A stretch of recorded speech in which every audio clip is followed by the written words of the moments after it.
Good evening, everyone. Thank you very much for attending this evening. I appreciate the time and I appreciate the fact actually that we are virtual given the weather. I don't think it would have been very nice if anyone had to go out tonight. We are recording this meeting. You just heard that little recording there. So if you want to watch it later, you will be able to. And certainly there are people that weren't able to make it tonight. I'm going to start with the land acknowledgement. Ottawa is built on unceded Anishinaabe Algonquin territory. The peoples of the Anishinaabe Algonquin Nation have lived on this territory for millennia. Their culture and presence have nurtured and continue to nurture this land. The City of Ottawa honors the peoples and land of the Anishinaabe Algonquin Nation. The City of Ottawa honors all First Nations, Inuit, and Métis peoples and their valuable past and present contributions to this land. Thank you.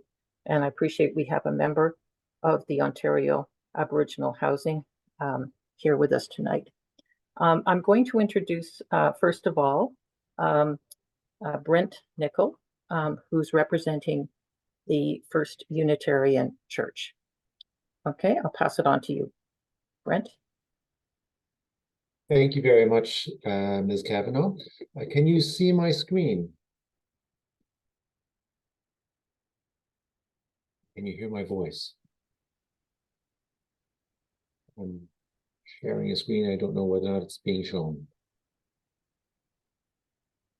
Barbara, can you give me a thumbs up? Yep, we're good. Okay, good. Thank you. So thank you for your interest in our project. It is going by the stage name Odayanawe, which means little village in Ojibwe. We don't know if that's the final name for our project, but that's sort of what we're operating in for the time being. Here's a quick view of what that might look like. So our campus is located at 30, well, our church is located at 30 Cleary Avenue, near Richmond and Woodruff approximately. So this shows a diagram of what two new buildings might look like once we develop our campus. First U, as we call ourselves, First Unitarian, the reasons for our development are as follows. We've long stood for social justice, for community and sustainability in Ottawa. There is a huge demand for affordable housing in Ottawa, and we want to serve that need. We also wish to desire a sustainability showpiece, and that includes better integration with LRT expansion. So we will be across the street from an LRT station, and it really sets the wheels in motion for, we really should be making better use of our 6-acre campus than we were up until this point. It was something we've been talking about for a long time, but with LRT, it really made a lot more sense. We also wanted to provide a tangible step towards Indigenous reconciliation. We are very pleased to be working with OAHS, Ontario Aboriginal Housing Services, in that regard. And finally, we want to create an enduring revenue stream. So there are two buildings. One will be the OAHS building. Another one will be a rental building of affordable and market rate rentals that would be co-owned by First U as well as SIA partners. So there's a brief summary of our reasons for our development, and here's a brief description of the two buildings. There presently would be it would be built in what is presently our parking lot. We'll relocate our parking lot to the sort of CPR strip. There'll be maps later on to describe what this looks like. The two buildings will be a 6-story, approximately 50 units, 100% owned and operated by OHS on land gifted by us. And then a 16-story mixed market rental building with about 150 units, most of which are meeting the CMHC definition of affordable. That will be co-owned by First U and by THEA partners. THEA is the lead developer during the rezoning, but these will be independent buildings once they are, once the land is severed. We have agreements. Once we have agreements in place that they are signed and properly rezoned, they will be independent buildings. This gives a rough idea of the project timeline. So we're in 2024. There's a bunch of things we want to do in 2024, and none of these have happened just yet. We are working on our legal agreements, negotiating that with lawyers and other and counterparties, and getting that happen. Our city rezoning application, Rodney from Thea will be speaking more about that.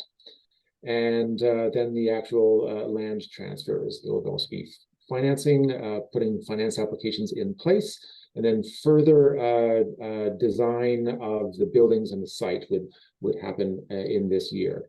Construction would likely start in 2025 and probably take about 2 years. I'm not an expert in this, so I'm going to let others fill in the details of what happens further down the road.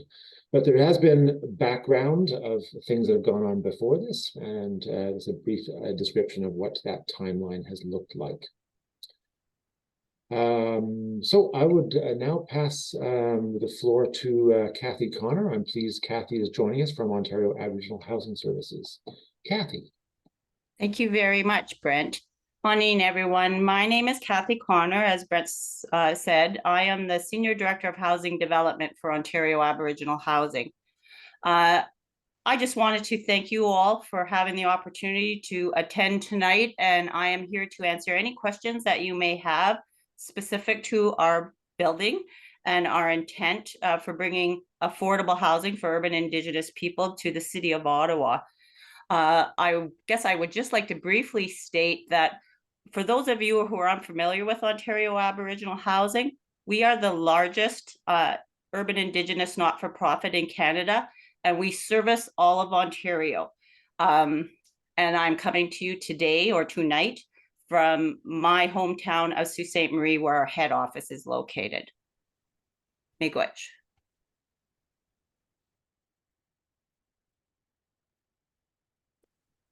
Thank you, Kathy. Thank you, and thank you, Brent.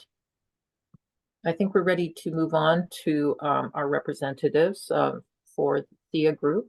I'm going to introduce Rodney Wiltz, who will introduce the entire team and talk about the development. And we'll have questions in chat at the end of this presentation. Thank you so much, Councillor Kavanagh.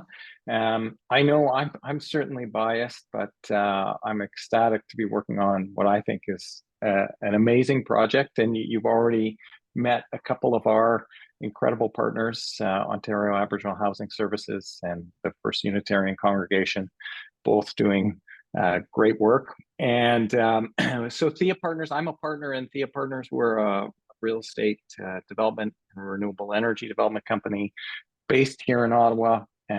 We have a focus on affordable housing and sustainability at the core of what we do.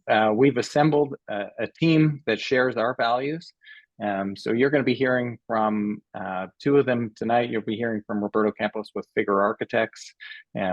Figure has done a lot of work across the city in terms of apartments, multifamily, affordable housing, sustainability work with congregations and nonprofits. You're seeing a picture of a building that we did with Figure previously, and FOTEN Planning and Design. FOTEN in many different ways has helped shape the city. They are the largest planning firm in the city with deep experience on planning, design, development. So maybe with that, Roberto, if you wouldn't mind flipping the slides.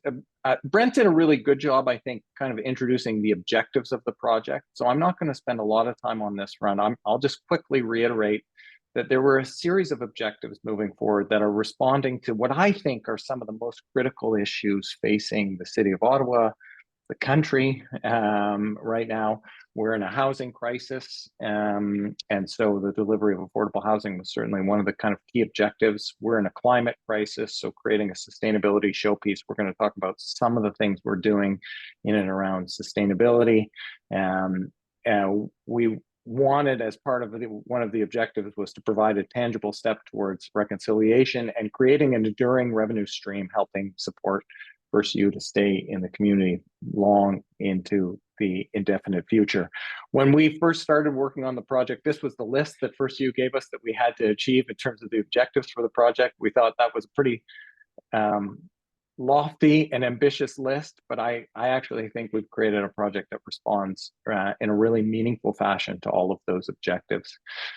Now, why develop here? Development, I get it. You know, we have a lot of people out tonight. It's tough. It's challenging.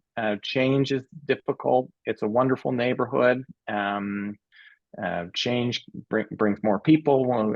Construction brings noise and dust. But we actually believe this is a great site. The Ottawa, as a city, the National Capital Region, the country, we are growing at a really fast pace. I believe, as do my partners, that everyone deserves a home.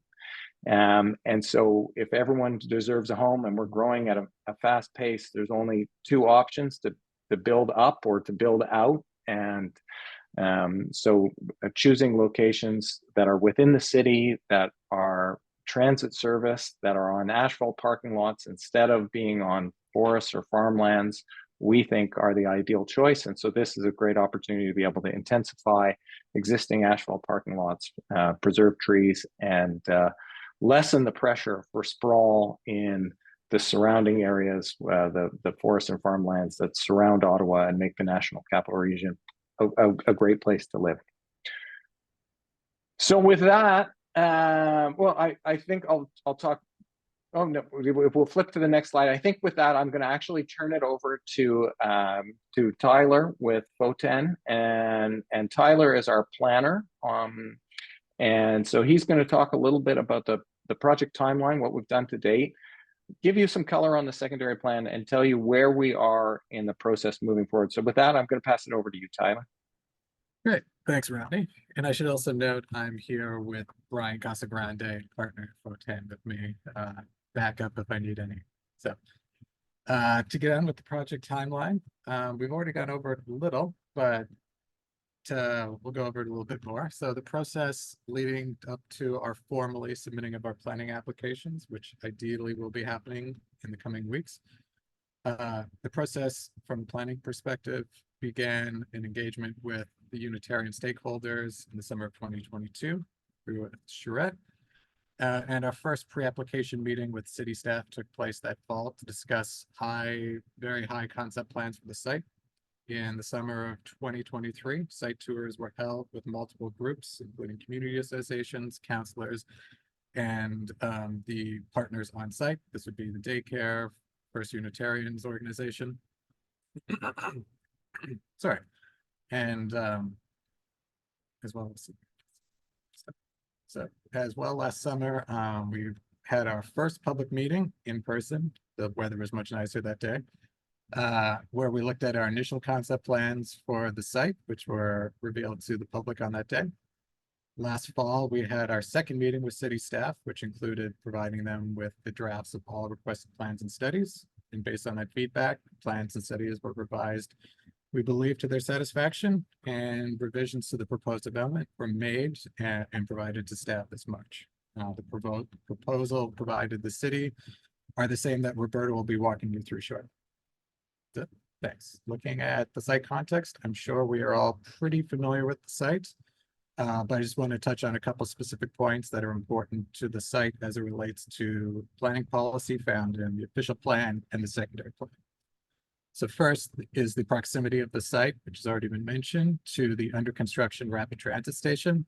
The property is within 200 meters of the station, and official plan policy identifies sites located this close to rapid transit as appropriate for higher levels of intensification versus sites that are further away. As well, the site abuts the NCC parklands to the north. The secondary plan, which I'll get into a little later, requires integration of a network that leads from Richmond Road through the site to the NCC parklands. And it's important to note that Cleary Avenue is one street off from Richmond Road, where approved developments are contemplating at heights right now from between mid-20s, close to 30 Cleary, and to heights up to 40 stories a little bit further west on Richmond Road. And all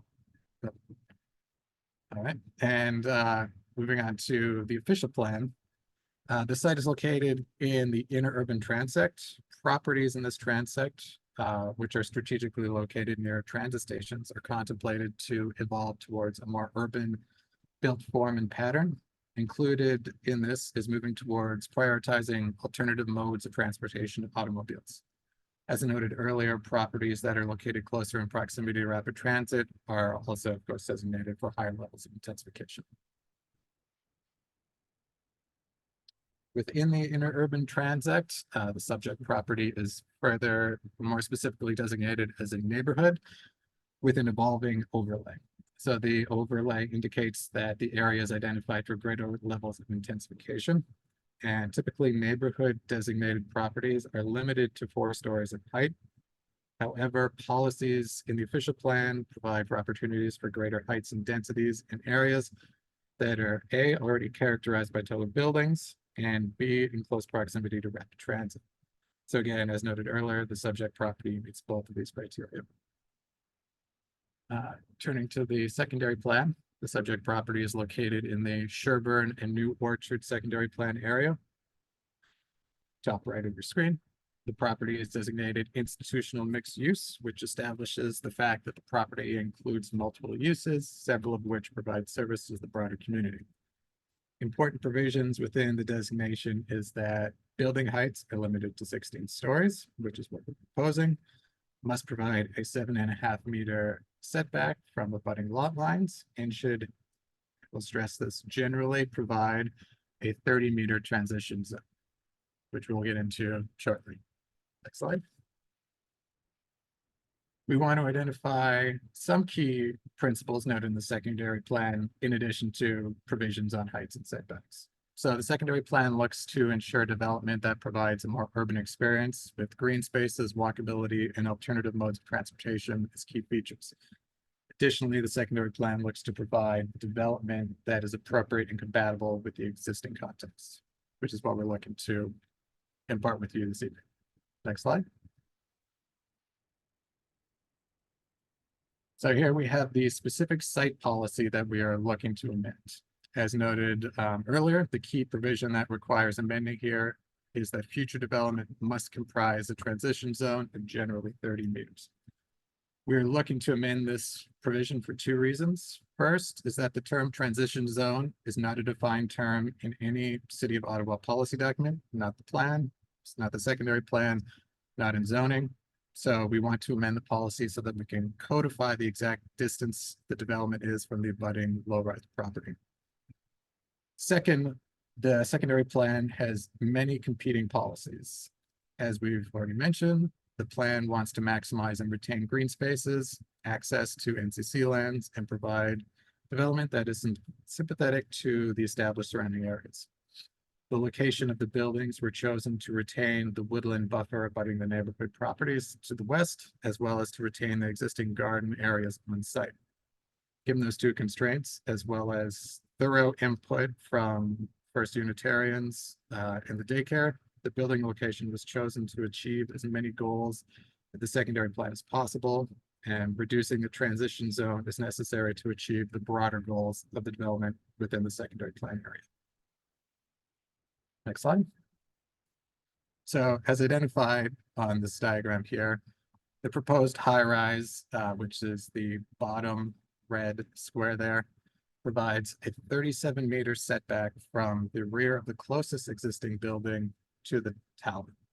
16 of those meters are the setback from the property line.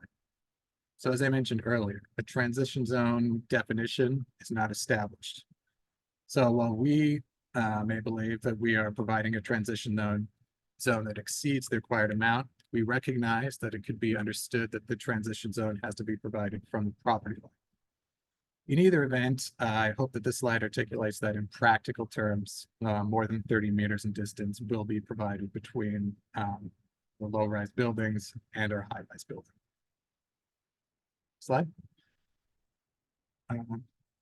So for those who are worried about the woodland buffer that abuts the property line, I want to point out that under the existing tree protection bylaw, we are not allowed to remove trees unless identified as appropriate to do so by an arborist who's undertaken a tree information report, which will assess the quality of the trees, whether they're appropriate to be felled or must remain.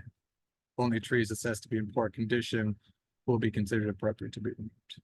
As such, And given the TIR that we've been provided with, the existing tree buffer will remain intact and will not be impacted to make way for any future development. And finally, so looking at the development and having it developed as conceived, we will be seeking development applications to rezone the property and an official plan. The zoning bylaw amendment will continue to zone the property institutional, but will add the uses mid-rise and high-rise apartment and seek relief to building heights to permit a building that is roughly 50 meters in height and allow for a communal amenity space on the top floor of the high-rise building. As noted earlier, the official plan will look to amend the secondary plan to permit a transition zone of 14 meters for a high-rise development as measured from the property line. And from that, I will hand it off to Roberta to talk you through the design. Perfect. Hopefully everybody can hear me. Thank you. Very happy to be here tonight to provide an update on this very important project.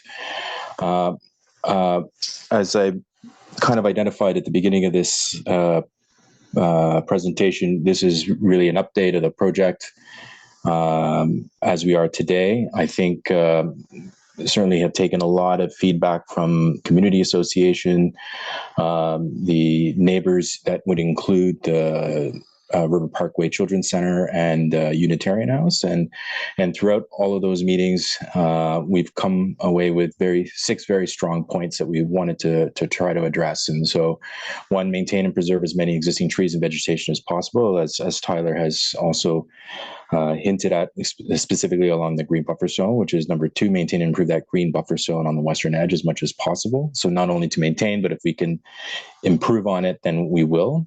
Be cognizant of the main entrance to the River Parkway Children's Center and the safety concerns during drop-offs and pickups of children. This is something we heard quite a bit meeting with both the daycare and parents who have children that use the center. Manage and balance vehicular traffic and pedestrian safety. Obviously, what we've tried to do with the new site plan approach is, or the update to the site plan approach, is to continue to provide the vehicular traffic both for First Unitarian for when they need it, emergency vehicles, and obviously tenants who need to come to the building or visitors who come to the building, but also understanding how important this property is to the campus and to the local community with regards to people walking and using the grounds as a means of daily exercise. And so it's, and on top of that, the Children's Center as well. So that was very, very important for us to make sure that we looked at that in depth. Provide measures to minimize the disruption of low-rise community from excess noise once occupied. I think that was also something that we've heard. We'll show how we've addressed that. Balance the needs of low-rise community members and those of long-term lease neighbors, such as River Parkway Children's Center and Unitarian House. And I think that that's something that we'll discuss a little bit further as we go through this presentation. And let's transition here. I'm going to go through these fairly quickly because these are similar slides that we had at the last public presentation, and so we're really kind of looking at this as an update to the project. But obviously, sustainability and ecology were hugely important in why we felt this site was such an important and has beautiful potential. And so, obviously, the grounds and the existing gardens, the green buffer zones, access to the NCC lands are all part of what makes this site such a special site. And so making sure that we work with that was very important, and one of the main reasons we elected to really focus developing on asphalt. And so that is something that you'll see throughout this project. And so no questions that part of our value propositions and those of the development partners in all of these levels is really to look at sustainability and sustainable design as an important feature. So looking at how we can ensure, strong envelopes that help conserve energy, looking at options to also encourage the savings of energy, such as geothermal. A lot of these things are being explored as we speak. As mentioned a while ago, and these definitions of success are ones that we continue to use today. Obviously, and these definitions of success come from a lot of stakeholder engagement, including charrettes that we've had with the ownership group and the community that includes the children's center and the Unitarian House. And so you'll see a lot of these 4 words as what really guided a lot of the decision making, and making sure that the project is aspirational, inclusive, sustainable, and obviously feasible. All of these had to work hand in hand to make sure that the project can be successful.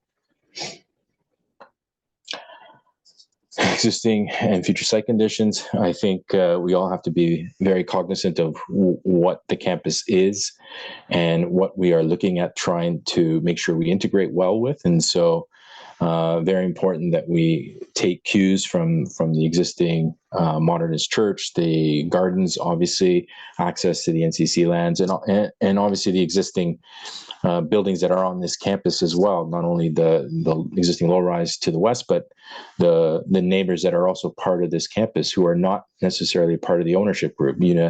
Unitarian House and the daycare are not part of the church. They are separate organizations that have separate legal lease agreements that are long-term with the church and have to be treated as neighbors that have their own as well specific requirements.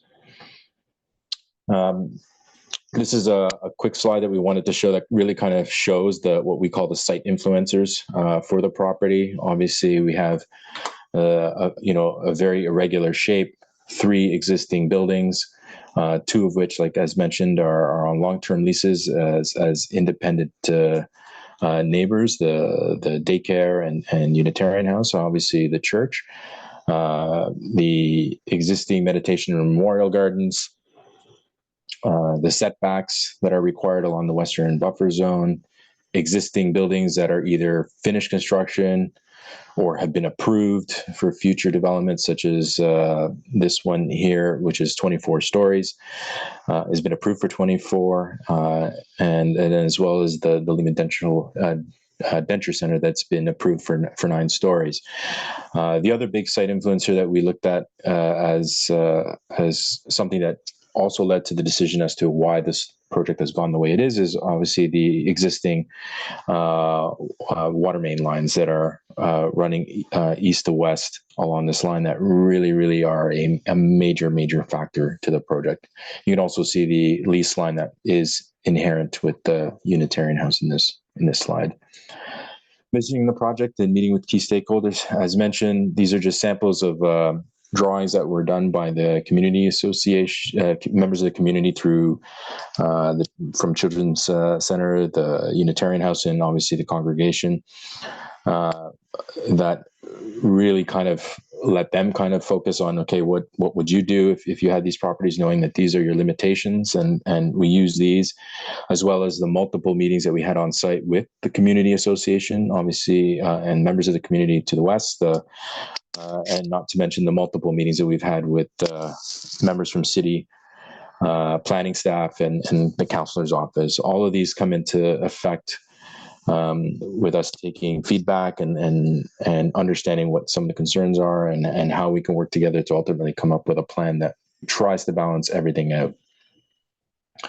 Our design process and updated concept. Again, from everything as we start developing the site plan, even including the update and to development of precedent studies, everything really looks back at these 4 words as aspirational, inclusive, sustainable, and feasible.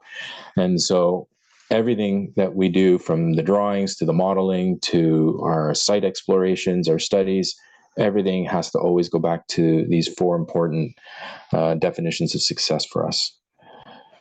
So quickly show you some updated renderings, and then I'll go into a little bit more detail as to the site plan and some of the changes that have been done. But immediately what you'll see in this image, so this is a rendering, preliminary rendering of what it looks like if you're coming down Cleary. And what was very important to the daycare was always to have that clear visibility still as you're driving down Cleary to the front entry of the daycare. Of the daycare entrance. Another big important factor that you'll start to see here is the now relocation of the underground parking ramp to this location. And again, that is a very big response to some of the concerns from the daycare, and as well as some of the parents that really did not like the idea of having the underground garage right close to the building. And I think as we start to look at the site plan, locating it here actually does quite a few things to help minimize vehicular traffic deep into the property, and obviously help alleviate some of the safety concerns that that were identified to us with regards to an increase in the traffic in front of the daycare facility. If anybody can remember, the first kind of concept, that the original parking garage was in this location. So this is a bit of a rendering that shows you right in front of the daycare, trying to maintain existing parking in front of the daycare that's there. But most importantly, kind of enhancing that public realm. And one of the most important features that we've done here is to really treat this as a Woonert condition as you come in, which is a shared car, pedestrian, and bike kind of environment.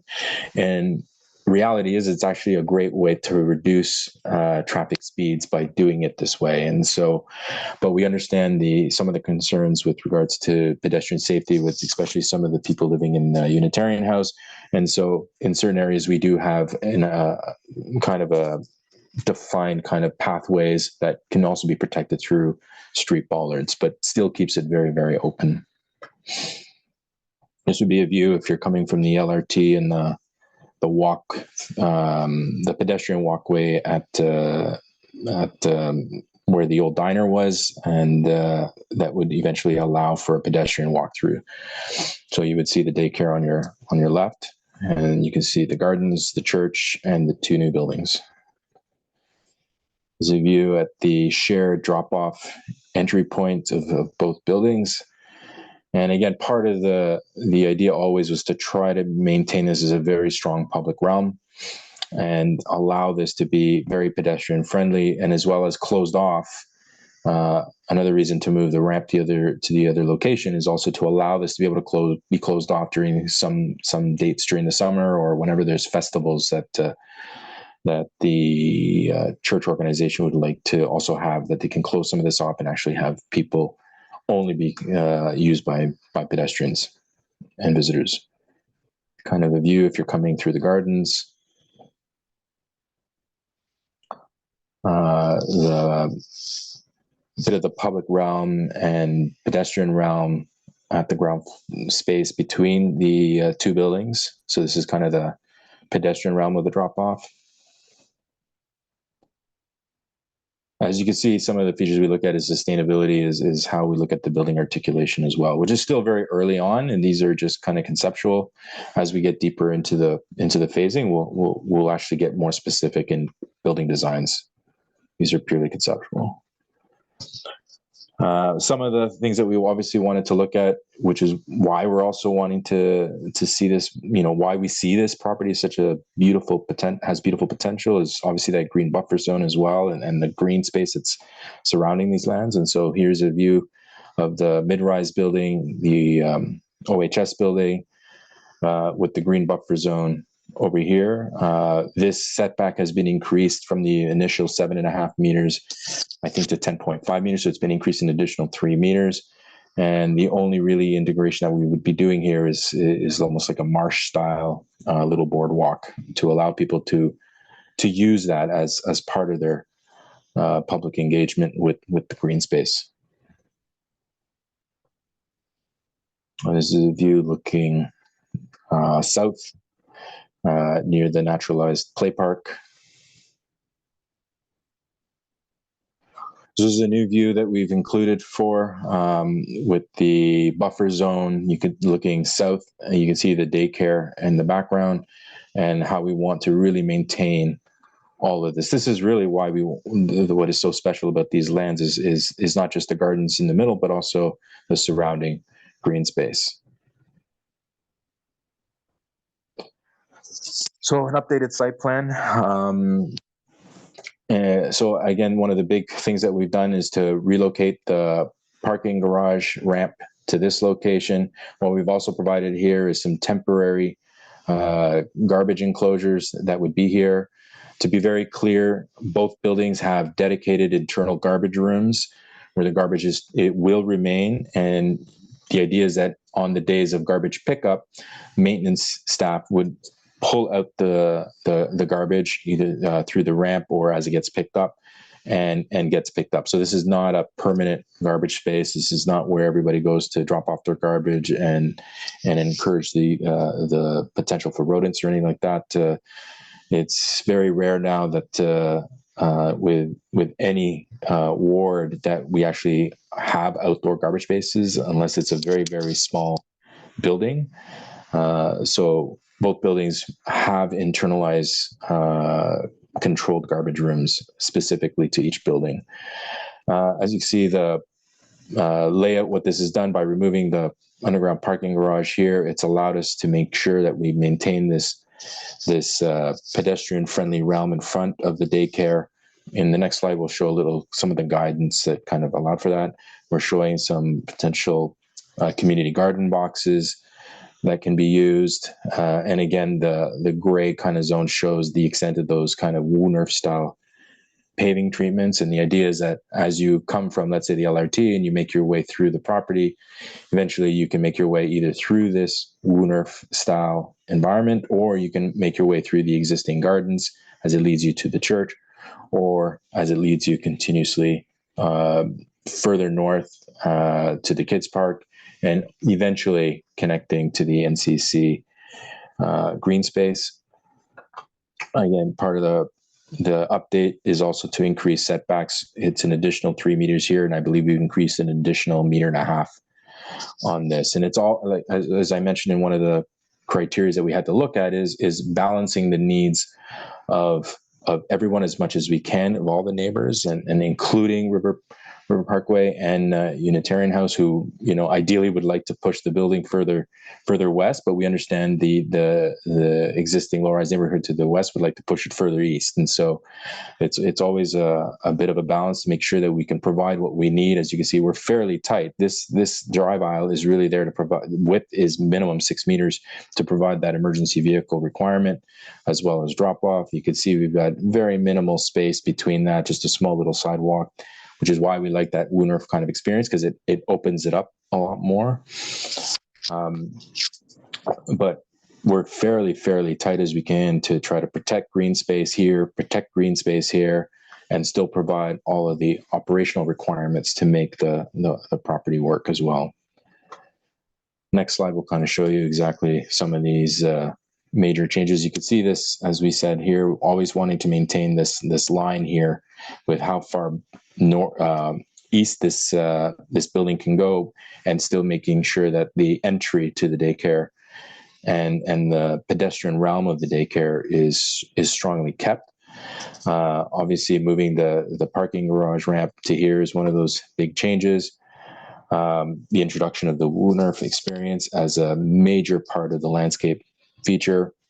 And you can start to see how we've actually got a much stronger engagement of the landscape concepts.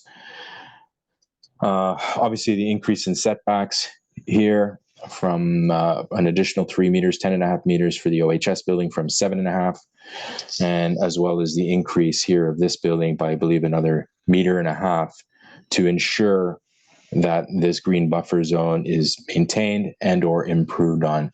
And to be very clear, the building footprint, including the parking garage, unfortunately, you can see the lines there of the underground garage, is to really treat this almost as if this is a building built in a downtown core. So the garage, the foundation plans literally go to where the building is. There is no underground garage underneath any of this. So the idea is that none of this gets disturbed. Another one of those big features that we wanted to make sure we included was the removal of the rooftop terrace on top of the mid-rise building to help alleviate any concerns of noise flowing back into the western low-rise neighborhood. Bit of a rendered landscape that kind of shows how it would work and the amount of green space that we're really trying to protect, and then changing that asphalt to pavers, really creating this much more of a unified community campus. Bit of a cross section again at the OHS building. As you could see, the idea is just really to have a more like a dock style boardwalk, but really maintaining all this, including in front of the market building, and really only extending the garage up to the point where we can still provide the roadway, parking that's in that area, but maintaining all these trees. Bit of a site cross section that shows transition from Richmond Road right down to NCC lands, including the understanding that 809 Richmond has been approved for up to 24 stories, and so that will be at minimum 24-story property, if not more buildings, if eventually the project next door, the site next door, might also team up with this site.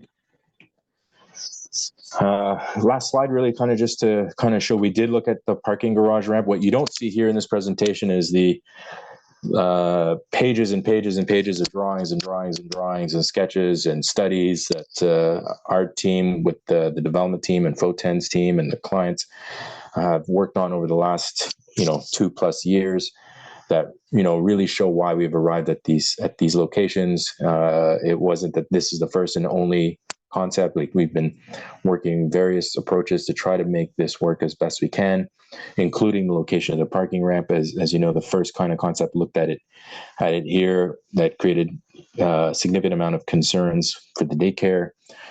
We even looked at it locating even to the northernest part of the site and using this natural slope of the property to get our way into just north of the OHS building, but really didn't really work because it would provide a significant amount of parking still in front of the church building, as well as really limiting the potential focus of this being green space and really making it a parking garage ramp, which is not the most ideal. So ultimately we worked with relocating it to where it is proposed today. I know parking is always a bit of concern. We're working the parking as much as we can. Obviously, there's a couple of levels underneath the buildings that's providing parking for the buildings. We've also included an additional, go back to the site plan here, almost 50 parking spots in this site here that we've kind of realigned, and all of those 49 are not in transversing the lease line that belongs to Unitarian House, which is a separate tenant.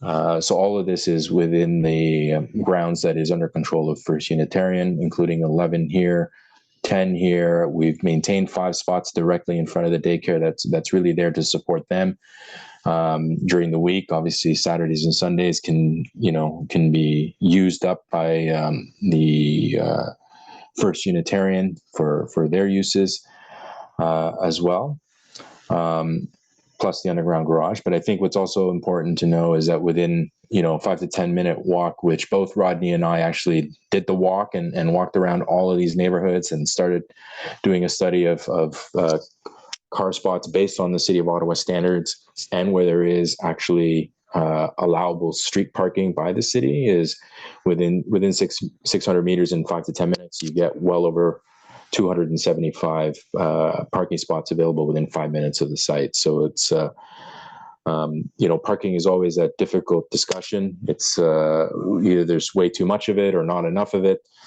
But the reality is we have to start looking at projects in a much more urban way, especially a project that is in a fairly urban setting. We have an LRT that is literally going to be built at the same time. The station will be operational likely before this project even comes into fruition. And so the idea of using mass transit has to be part of our sustainable future. And so but we understand the concerns of parking. And again, we've provided as much as we can by balancing out saving trees, saving the gardens, providing the necessary density for both organizations, and everything else that we've had to balance. So, and that's it. I'll put it back on the site plan because I think it's probably the most important drawing to stay on. Okay, thank you. I know Barb's working on grouping the questions because there's been quite a bit of them, but I can start off with the ones that I saw first. And And we will be reading out questions. We may not be reading out comments, but we will be reading out questions. And start with David Fraser. It was our understanding that the secondary plan limited heights, not as was just briefed. Why is the protocol not adhering to a plan that the city planners spent years developing and coordinating? Given the bigger issues on rezoning, why not adhere to the secondary plan? The transition zone should be from the property, not the building. Question 2, where is the path from Richmond to NCC property? I'll stop there. Okay, I think I can take the first part. Roberto can probably walk him through the path, but so the heights that we are contemplating, 16 stories, is the permitted height per the secondary plan for the specific site. So with regard to that, we're not asking for any additional height as per the secondary plan. There might be some confusion because the zoning on the site presently, there's a couple height restrictions on the whole site, but those are heights that were contemplated well before rapid transit became present in the area, as well before the city council established that we were in a housing crisis. So while that is the most contemporary secondary plan for the area, even though we are going for the approved height, the idea of intensification on this site, as we already walked through, is appropriate. Roberto, if you want to. Sure. I think the second question, I think, was really the path from Richmond. Yeah. So, it is our understanding that as part of the approval process, and I think VOTEN might have been a part of that application process as well, so they can clarify if I'm incorrect, but our understanding is that as part of the approval process for this site here, which is the old diner, is the maintaining of the future pedestrian access path from Richmond into this property. And so this is really not under our specific control. It really is from here, which is where we start to look at how we look at the site plan and really coming through, like basically you'd be coming from here. This is that line that comes there. So it's really from here and creating this, your way into this property and then eventually working your way. Now, a specific path over here with NCC is not yet defined. I think, as we all know, it's also a significant part of the discussions that I know that FEA is doing right now and having conversations with the NCC, but we know that they're very open to continuing the dialogue to try to provide more access to the River Parkway. Okay, thank you. All right, I'll stick with questions on the heights just for a minute. This is from Jane Burnell. Explain how this plan is compatible with the existing low-rise neighborhood.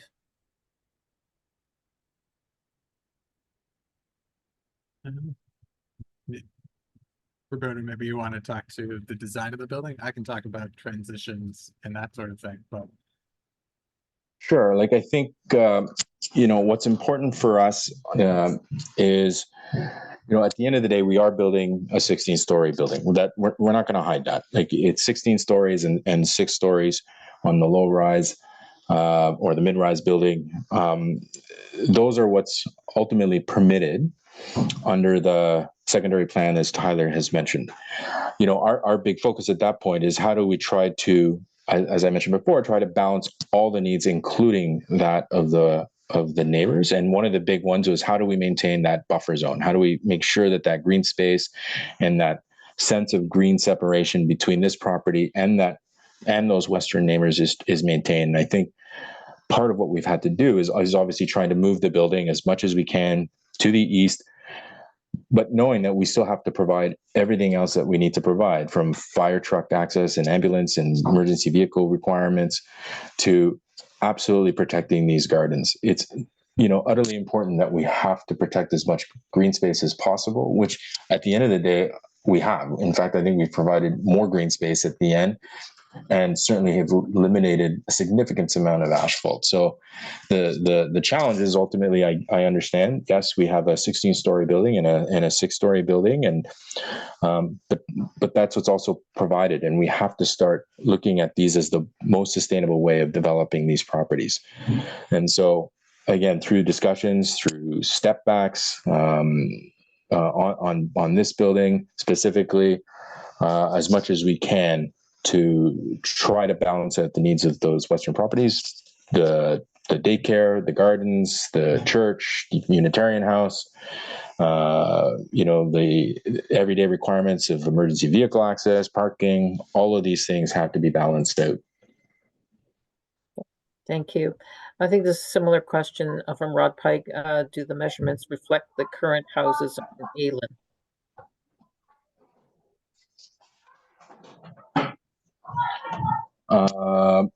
Well, I think it's fair to say that the ones on Aylen are, single family and likely some semi-detaches. These buildings we're not designing a single family home community. Okay, it said measurements, but I think it's the same question as what Jane's asking, if I'm not mistaken. Rod can write a new question if it's not. In terms of the NCC connection, Jennifer White is asking, has the NCC approved the access point onto their lands on the north end? I can speak to that briefly. We've had a number of meetings with the NCC, but we have not asked for formal approval at this stage. Both the NCC and the city have expressed an interest in pedestrian connection, ultimately from Richmond to the green space, the NCC green space, that's between the First Unitarian Church and the river ultimately. But in terms of have they given formal approval at this stage? No. We asked for formal approval yet at this stage? No. We've had a couple of really high level meetings. There's been expressed an interest in collaboration. Ontario Aboriginal Housing in the spring is intending on working with the NCC to look at potential for medicinal plants and other plants of significance in that area that could help potentially guide a design. But that's for a next phase about what that connection looks like and asking for an approval and thinking about the future connection there. Okay, Rodney, if I can add on top of that. So we're still relatively early in the whole process of actually building something, and these sorts of things will be undertaken at what's called the site plan control phase, where we refine design and make sure of suitability. These development applications we're looking for right now are more to do with building dimensions and zoning provisions and that sort of thing. But these more detailed things will turn from like high level conversations to more real conversations as we go through the site plan process. Okay. Thank you. I'm going to paraphrase some of this to make it fit into a question format. Jennifer's asking about the boardwalk and behind the back of the buildings and why is it necessary? Because she's concerned it might be a hazard and a hangout spot just behind their fences.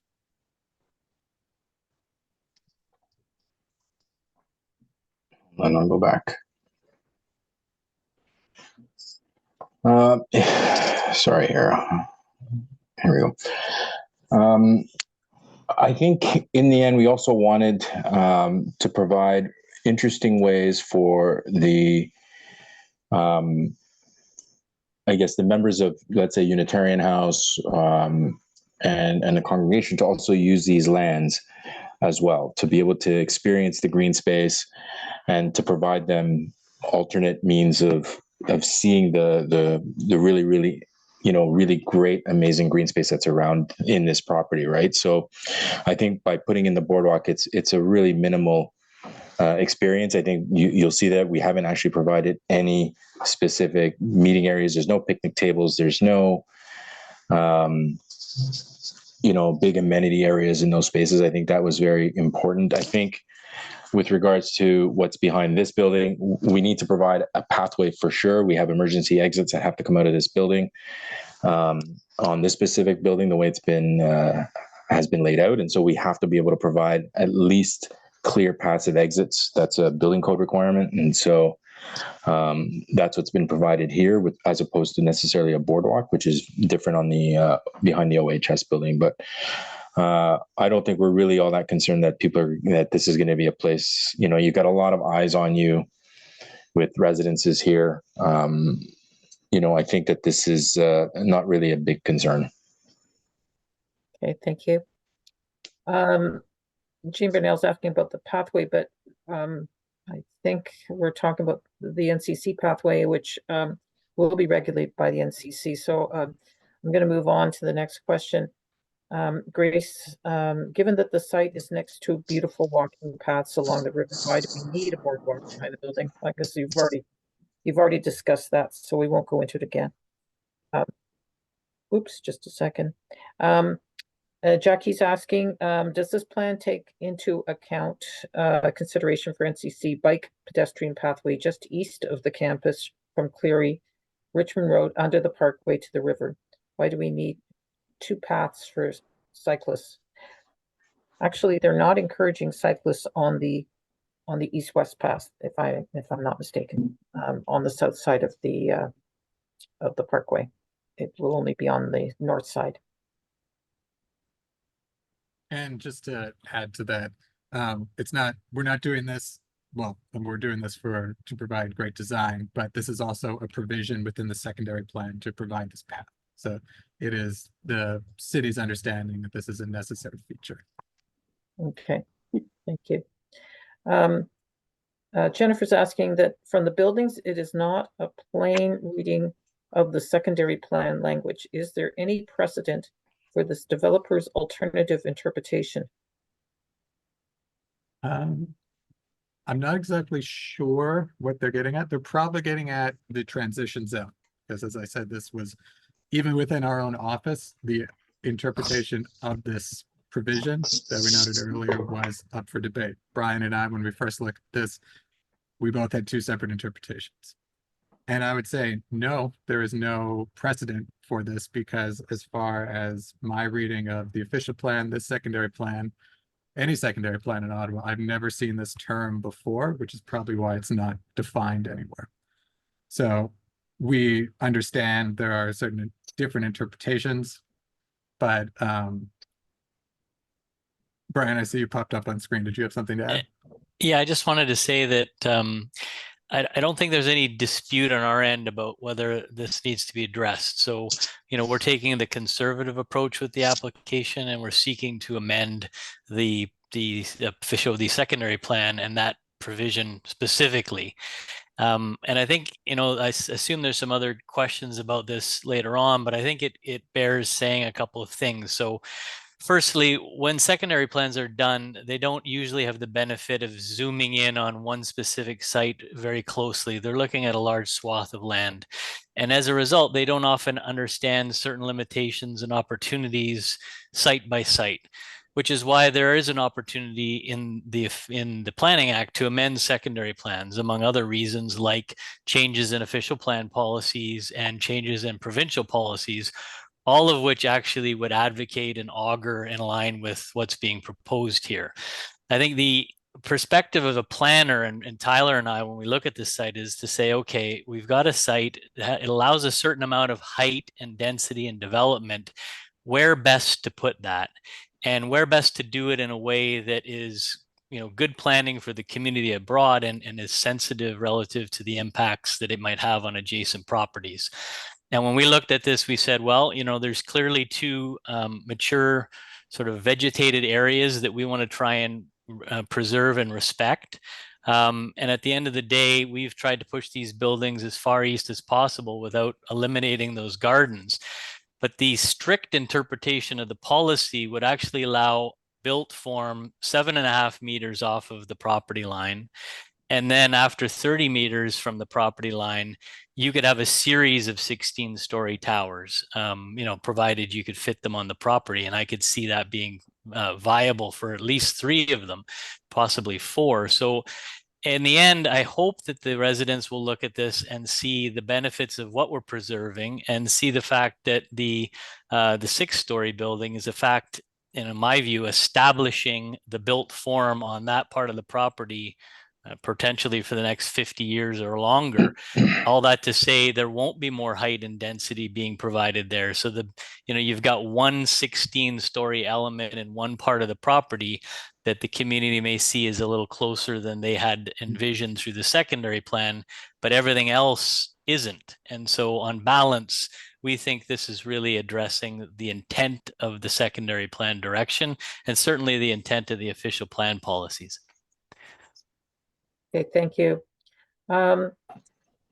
This is more of a statement, but you have not moved the building at all. Why are the gardens more significant than the west property line? Please explain. They're also asking what the city says about the transition zone, but I don't have that tonight because I don't have the city report in front of me. And is the city amenable to the amendments to the setbacks? Councillor, I could take a stab at the first part of that. I mean, from my perspective, and Foten and myself were involved with developments in proximity to low-rise development all over the city. And it's substantially rare for us to have setbacks of towers usually we have towers of greater height with much less setback. And I'm talking about the tallest building in particular here. So, we're often happy if we can get, 9-10 meters setbacks and dealing with, 20 plus story buildings. In this case, it's a much more conservative approach, I guess I would say. It's, we recognize that the secondary plan is trying to achieve that. So we think this is striking a fair balance. So relative to the question about, why not basically sacrifice the gardens to, basically provide more setback. But when you look at that setback with the mature vegetation there that is normally, again, not in a transition buffer, we think that that's a very sensitive design scenario. The alternative from our perspective is not sensitive. So it's the removal of a well-established, well-treasured, mature tree stand. It's bringing a building, a high-rise building, into this campus in a way that I don't think anybody would see as the right way to develop and design this site. And so our collective experience tells us that this is the right way to position these buildings. Okay, thanks. In terms of the buffer zone, the gist of the question from M. Buzzle is the daycare is a tenant with an end date to the lease. Why is the one-story daycare being protected at the cost of abutting properties? I don't know if that's. Well, I think it's, sorry, go ahead, Barney. Yeah, I can just speak briefly. The daycare does have a lease in place. They I think are quite well loved in the community. They do incredible work. The daycare is full. And anyone I talk to who's had any engagement with that daycare has had nothing but glowing things to say about it. That lease does have an end date, but from everything I have certainly heard, that there's mutual interest in extending that far into the future. They enjoy their facility, appreciate their facility. So I don't want to speak on behalf of the daycare, but the preservation of the daycare and the continuation of the daycare was certainly an important consideration and not something that we were going to stand in the way of. That's for sure. Okay, thank you. I have another question related to buffer zone in lieu of gardens. Does it make sense to have one large, greater, and continuous green space, or small broken up pieces in between concrete areas? I can't see the 5-10 trees that make up the garden surviving construction. Are you taking a short-term outlook on tree protection? Well, I mean, Roberto can. sorry. Sorry, I Robbie. was just going to jump in just for 2 seconds here, and Yeah. then Roberto and Tyler, you could probably add color commentary here too. But those existing gardens really represent a quite mature ecosystem. They are large, mature trees, some of them 50 years old. They are not something that can be, easily picked up, moved. The volunteers who have worked on those gardens for decades have done a really great job. Our arborists and our ecologists were really impressed by the quality of work that's been done by those volunteers for decades in terms of curating using native species, curating a plant mix that's really appropriate and beautiful for the site. It also acts as a stormwater feature for the site. So those gardens are not something that you could just sort of say, if they were 2-year-old gardens, maybe you could sort of say, oh boy, would it make sense to make it contiguous? But that is a beautiful, mature, well-curated ecosystem that in the lifetime of almost everyone on the call is irreplaceable. Thank you. I'm going to move on to traffic questions. Okay.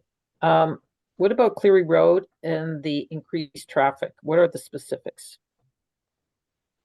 How are you handling it? I guess is really what it's trying to get at. Sure. So it is included in any development application of this size is a transformation impact assessment. We don't have our transportation engineer here this evening, but the report undertakes all of the proposed development, not only existing, but proposed. As Roberto mentioned, there's a 24-story building going up just on Richmond, abutting the site. And the TIA came back and said that given circumstances such as the new rapid transit station, given the secondary plans identification for modes of transportation other than automobiles, that in the future it is anticipated that this development in and of itself will not provide any sort of congestion or overwhelming of the traffic network. Okay. Can you remind us of the percentage of parking for residents for the buildings? Ooh, hold on here. I could tell you what we have. Hold on here. I.e. that not every resident's going to have parking space, right? It's No, I do not believe. Hold on a second here. I'm just gonna have to stop sharing because I got to get to the site. My full site plan.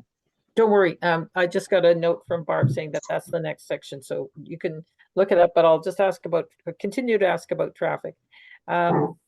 Where is the second sidewalk for Cleary Avenue as per the secondary plan? This is from Jake Burrell.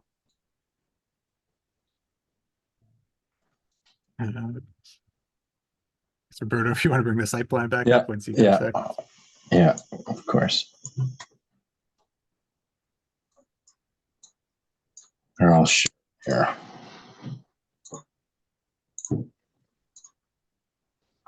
Sorry, yeah, this is the full plan here. Oh, I'm sorry. I can speak to that sidewalk to some extent while you're pulling that up, Roberto. Part of the construction and development of the site is going to require a new hydro connection to be brought into the site from Richmond Road on Cleary. And so the intent is to put that new hydro duct bank in and place a sidewalk on top of it. And that's a typical construction practice that you see throughout the city. And so that would be our intent for addressing the additional sidewalk. Okay, thank you. There's a question about will there be a traffic and parking study? I can answer that. Yes. That will be part of the package. Martha's asking, does traffic flow allow adequate and safe access for emergency vehicles such as ambulance, fire? I believe you've answered that, unless you want to 100%. No, 100%. Yeah, which is required. It's required. Louise Schwartz is asking, where will moving vans, package delivery, Canada Post, paratransport, etc., park temporarily at the new building while leaving room for drop-off and pickup of tenants and visitors?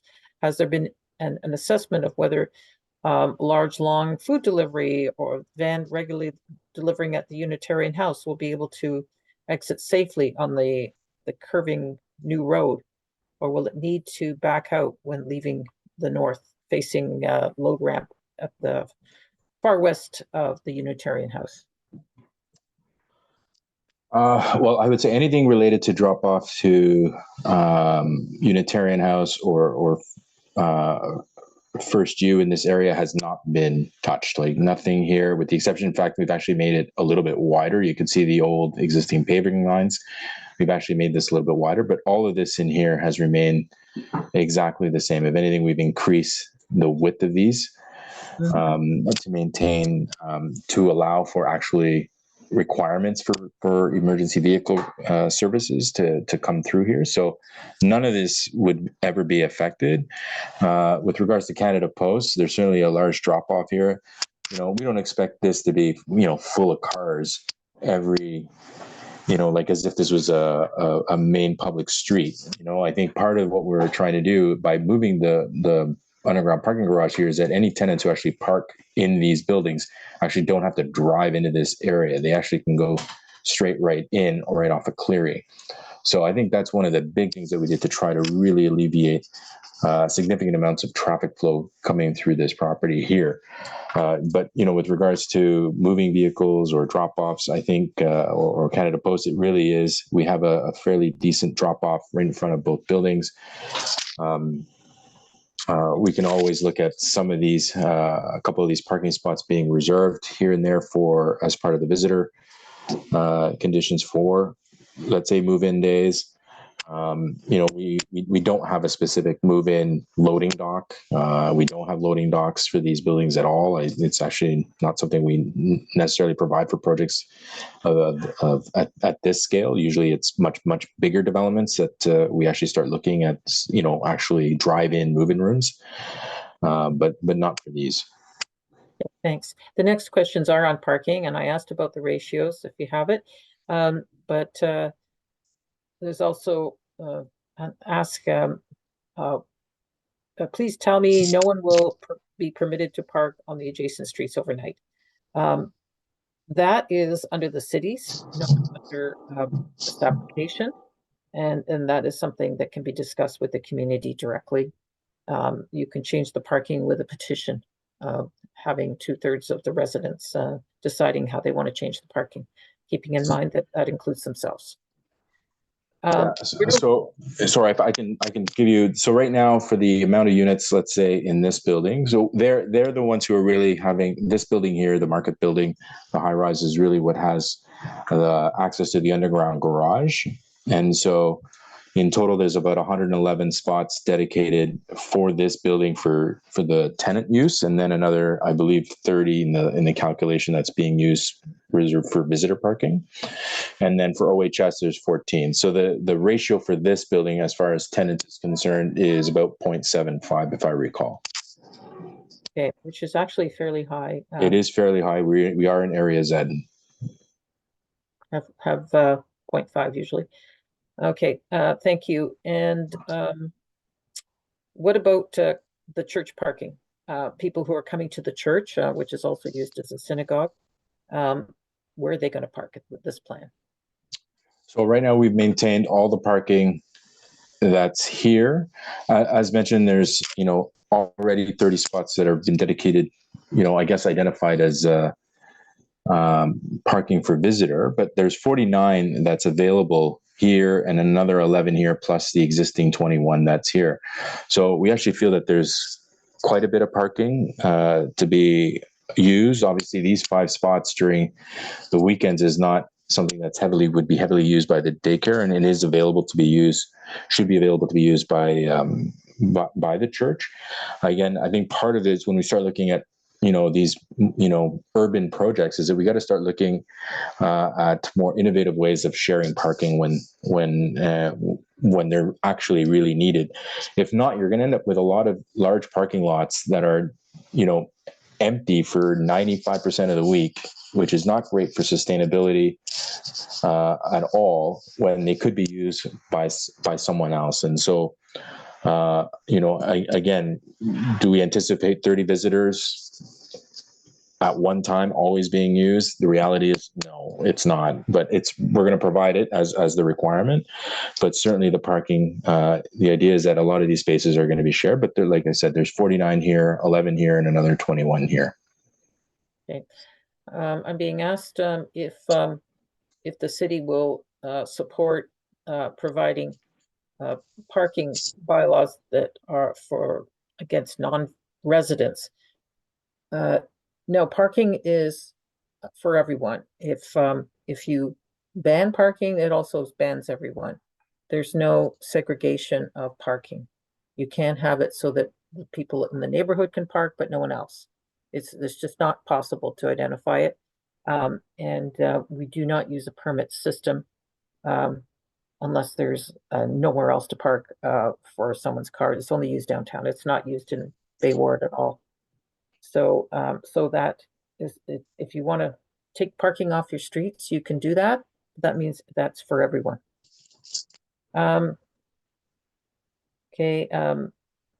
Yeah, this is again about the bylaws for parking. It's not for one group versus another. Will there be any surface parking for visitors to the new buildings? I think you touched on that a bit again, just quickly. There will be. Yep. Yeah. Okay, thank you. Okay, I'm just waiting for Barb to give me the next grouping. She's almost there. There it is. Shadows. Thank you.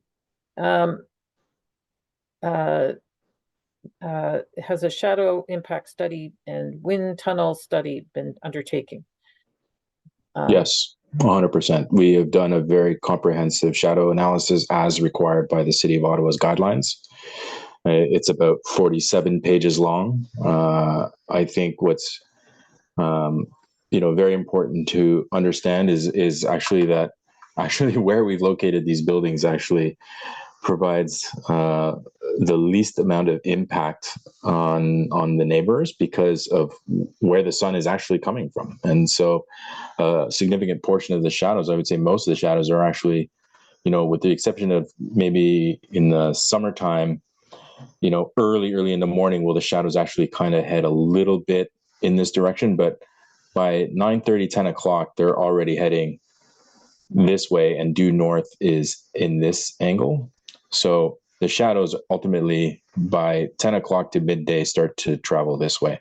So you're actually dropping shadows all in this area here. Yeah. Yeah, I think the rest of the questions are very similar.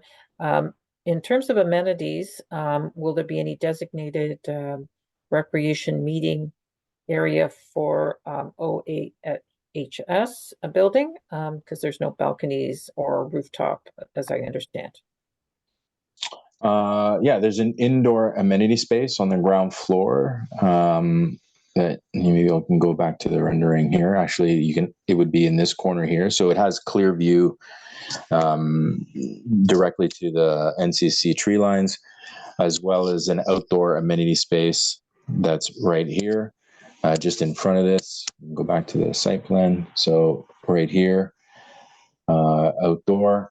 And then as well as some of the space that's kind of in between here, these kind of gardens that are all in this area here. Okay, thank you. That's specific, to OHS being able to use. Is it specifically for OHS? And again, on top of that, there's the fact that this is a campus field, so they've got access to the grounds. Okay, thank you. I don't think this one I missed parking. What depth and how far underneath the gardens is the underground parking? I missed that one earlier. There's no underground parking underneath the gardens. Okay. Jackie's asking, will the applicant provide a scale model showing the buildings, paths, and roadways and where they will be located? Yeah, go ahead, Ronnie. Yeah, sorry. we don't at this time have any plan to create a physical model. We will provide a digital model. As you can see, it keeps shifting around, moving a little around. Those three physical models are expensive and end up in the garbage when the plans change, but yeah, we do provide, you know, the renderings, the digital models here. Thanks. I should also know, Brad, or that as part of the formal submission, all of our plans and studies will be made available, including the design brief, which will go through a fulsome review of the design, its location, everything that Roberto's gone through here and more. So, Okay, thank you. Susan Glass, who's with the Woodruff North Community Association, is asking, this is for First United and for OAHS. So Woodruff North would like to meet with you to develop a legal agreement that would continue to maintain the 40-year agreement between our communities to protect the green buffer as a buffer, not a recreation zone. Please comment. Yes, First Unitarian is open to having that conversation. I think actually it's important to realize, so although Roberto's provide renderings of the boardwalk behind the buildings, we're really talking at this point of it's not a site plan application at this point. We're really talking about building heights and setbacks. So whether or not we actually have a boardwalk there versus just simply full tree space is a decision we can take at a later date. Currently right now, what we currently have on site right now is not much of a green curtain. So maintaining the status quo is not a very good way of providing any sort of privacy to the folks on Aylen Avenue. And we are certainly amenable to improving that sort of green curtain concept. So, I mean, that means providing evergreen trees instead of deciduous trees, and planting more trees where there's really there's a certain amount of scrub that's sort of taken over the past 40 years.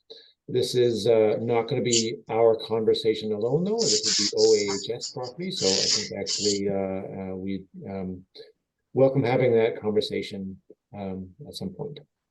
Okay, thank you. There's some questions about the process, so I think I'm going to take this moment right now. I think we've gone over the main categories for the questions, and I'm just going to read about the planning process, if that's okay. So right now, we don't have the development application. Usually, back before, we used to have longer periods of time, but now we're under time constraints.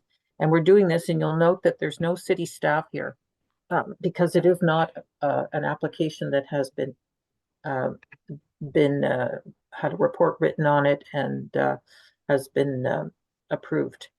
So the way it works is for official plan amendments, the city now has 120 days to complete the approval process, 90 days for zoning bylaw amendments, and 60 days for site plan control. So the clock is technically not ticking. When the application is officially submitted, staff will notify me, the councillor, as well as the community association that it's been submitted.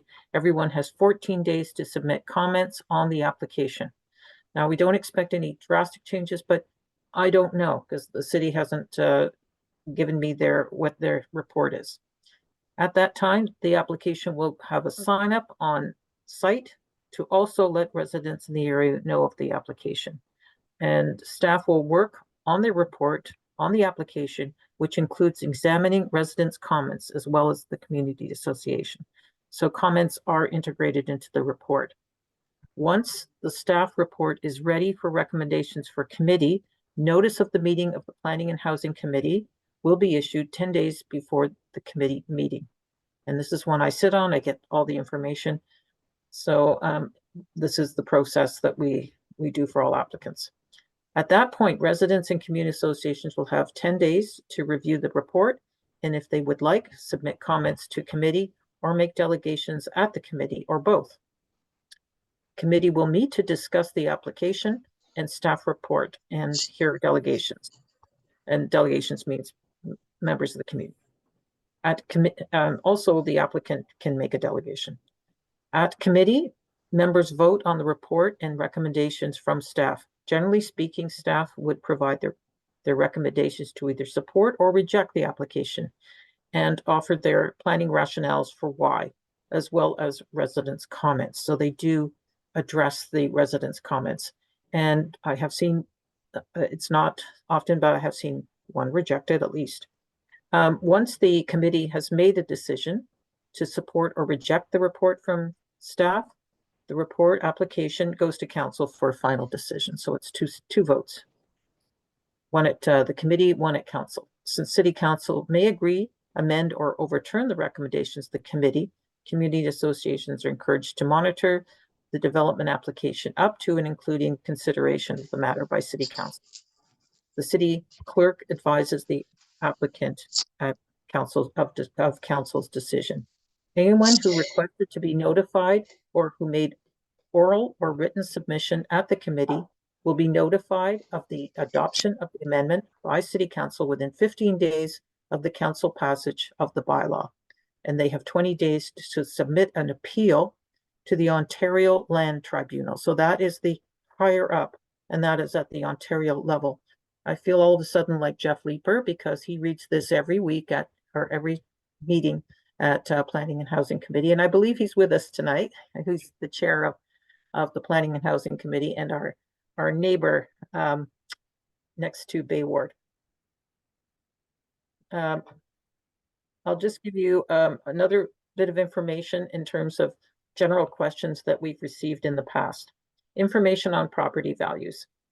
15-minute neighborhoods, an urban planning concept that provides daily necessities within 15 minutes of walking and biking and transit ride is considered to be very valuable. Many cities see this concept as a pragmatic approach to building the right supply of housing for the greatest number of Canadians in a way that will deliver maximum livability and affordability, particularly in smaller municipalities that are experiencing rapid growth. So we have links for people if they want information on it. But one of the most important things is the proximity to transit, which makes properties very valuable, which is why developers want these properties and want to develop it, because they know that they're desirable. And that is why they come. But it's equally true of the properties that pre-exist. So I'll leave it at that. So that just gives some background information so everyone can understand. Jeff, if you're out there, I would allow you to make a comment if you want to talk anything further about the process.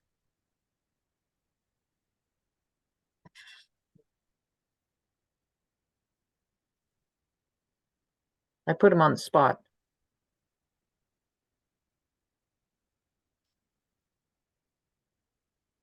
And there we go. You should be able to hear me now. Yes, I can. Perfect. I've been given permission to speak. I'll just say, first off, great job explaining the process, Teresa. This is an interesting one. The basics of what they're proposing here appear to me to be consistent with what the secondary plan says.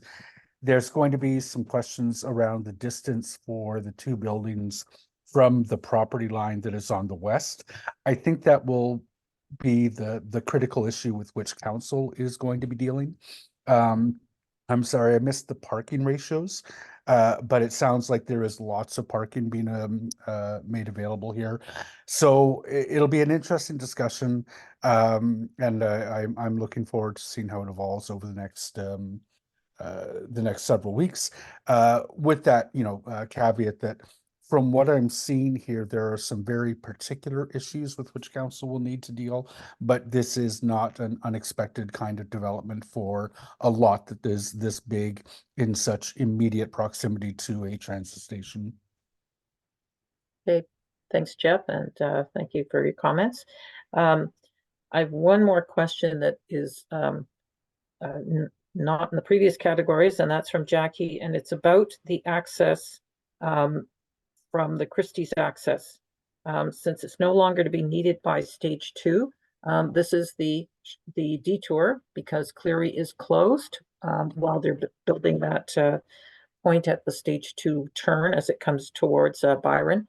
When it's no longer needed in October, which is when the deal ends, is there any interest in the lease being picked up or extended by the developers so that they can use it for construction? That is to have that continuous access that is now there, the detour, And the city negotiated till October, and it's strictly under the funds of stage 2 LRT. So that is the parameters. It ends in October, and we cannot extend it under stage 2. It's very strict. However, if somebody else wanted to pick it up and work with Christie's on that property for the convenience of the construction period, would that be considered by the developer? I don't know who wants to take that. Yeah, I'm happy to jump in. Yeah, certainly we're not opposed to it, but I also want to be clear, we're also not committing to it. We are focused on delivering a project that is of very high quality, but has affordability at its core. And so, that'll come down to a cost equation, frankly. Yes, no, I can understand that. You can't sponsor something you don't know the cost of. So, but anyway, the question is out there. It's a request to review it and consider it. And did I miss a question? Oh, sorry.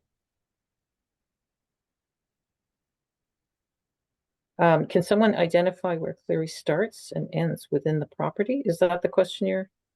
If Cleary ends a few meters past the existing condo and the secondary plan calls for 16 stories max on Cleary, explain how you have extended the interpretation to position the building onto the west of the property.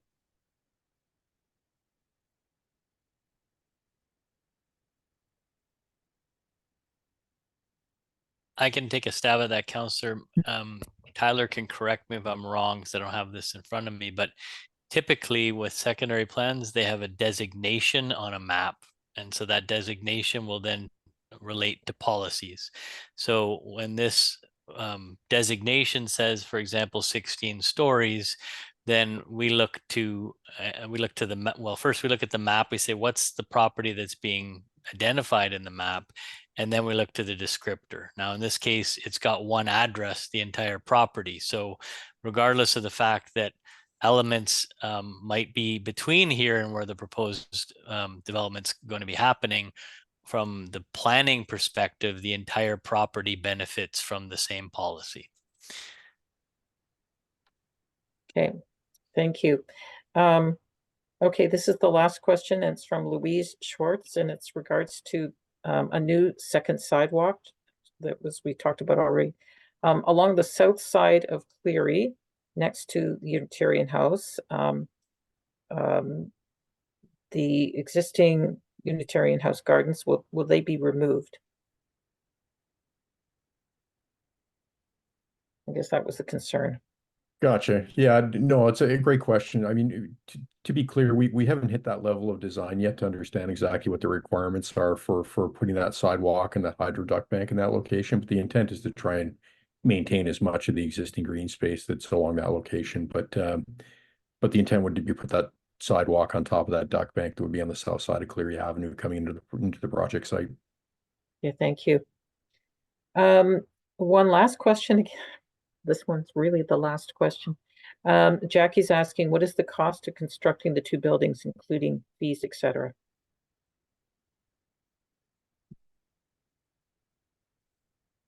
Oh, I don't have that number right in front of me, right at the top of my head. It's a significant number. I can attest to that. In terms of soft cost, hard cost. Sorry, I don't have that number for Jackie. Okay, thank you. I expect you'll certainly have a good idea at some point. But thank you, everyone. Thank you to our presenters. Thank you, Brent, for representing the church and the campus. This was this is a big application for the community. It's been talked about for a long time, but we're getting to the stage where it's going to be ready very soon. And as I've already discussed, there's still stages to go through and still opportunities to discuss. This is probably the most public meetings I've had on a particular application, whether it was in person, we had it dual, where it was both virtual and in person, and on a site visit. So there has been opportunity to ask all questions, and there's still opportunities. You can still send your questions in. We will forward it to the applicants, and they'll do their best. At this point, I'll certainly let you know, as I've mentioned earlier, when we have the city's report, and that will go on the development application site. So it will have everything, those questions about, the wind studies, the, shadows and parking, all that are separate reports, and they have them all there. And you can go through every one of those reports. They're being worked on right now, and the city's evaluating them, and they're going to give their feedback. And that's what's going to be presented to the councillors on committee. So stay tuned. We will certainly keep you informed. I appreciate your time. I appreciate your questions. I think we've got some good feedback, and I hope you enjoy the rest of your evening, and stay safe and warm. Thank you, everyone. And thanks again to my staff and for helping me out. And Take thank care. you, Ms. Kavanaugh. Thank you for this opportunity. And thank you to everyone who participated. It's been great to hear your participation. Yeah. And thank you, Brent, for, I'm sure you're going to be reaching out to Woodruff North. Thank you. Take care.